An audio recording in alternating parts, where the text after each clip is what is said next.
नमस्कार दर्शकों, एक बार फिर से आप पहुंचे हैं बजरंगी धाम में आपके जीवन से जुड़ी समस्याओं के निवारण हेतु। आइए स्वागत करते हैं पंडित विनय बजरंगी जी का, जो आपके जीवन से जुड़ी हुई समस्याओं का निवारण करते हैं। आचार्य जी, बहुत बहुत स्वागत है आपका। नमस्कार आचार्य जी, यूँ तो आप हमेशा जीवन से जुड़ी हुई समस्याओं का निवारण करते हैं। आज जानना चाहूँगी कोर्ट केस के बारे में।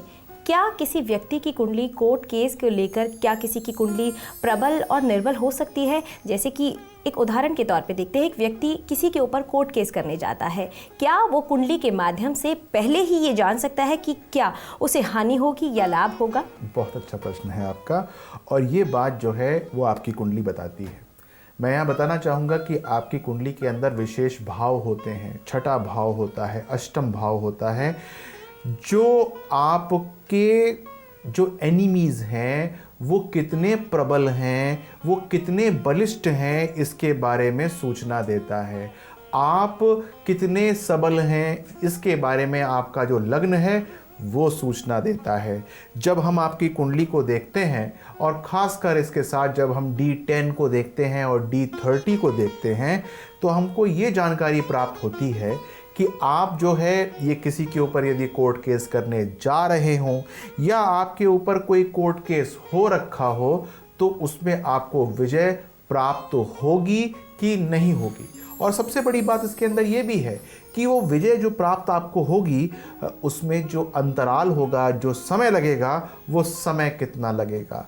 यहाँ पर मैं आपको इतना और बताना चाहता हूँ कि ऐसा नहीं है कि आपके लिए जो है वो सिर्फ एक कोर्ट केस की बात है।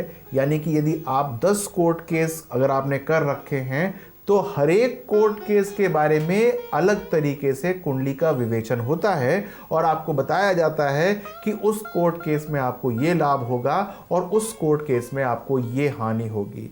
क्योंकि जब आपने कोर्ट केस किए होते हैं, तब की दशाएं आपके छठे, अष्टम भाव और लगन को प्रभावित करती हैं, और उसका जो एक फैसला होता है वो पहले से ही आपकी कुंडली के ऊपर अंकित कर देती हैं। तो यदि आप कोर्ट केस करना चाहते हैं, यदि आपके ऊपर कोर्ट केस हो गया है, और ख़ास तौर से वो लोग जिनके ऊपर विभाग के द्वारा केस कर रखा हो, बहुत सारे लोग परेशान होते हैं, विभाग की कोई इंक्वायरी चलनी शुरू हो जाती है, उन सब लोगों को मैं बताना चाहूँगा कि आपके लोगों के लिए बजरंगी धाम के द्वार जो हैं वो हमेशा खुले हैं। आइए और अपनी कुंडली का आप विवेचन कराइए। और मैं इतना कहना चाहता हूं कि जब एक बार आपकी कुंडली का मैं विवेचन कर लेता हूं, तो उसका परिणाम क्या होने वाला है इसके बारे में आपको पहले से ही पता लग जाता है।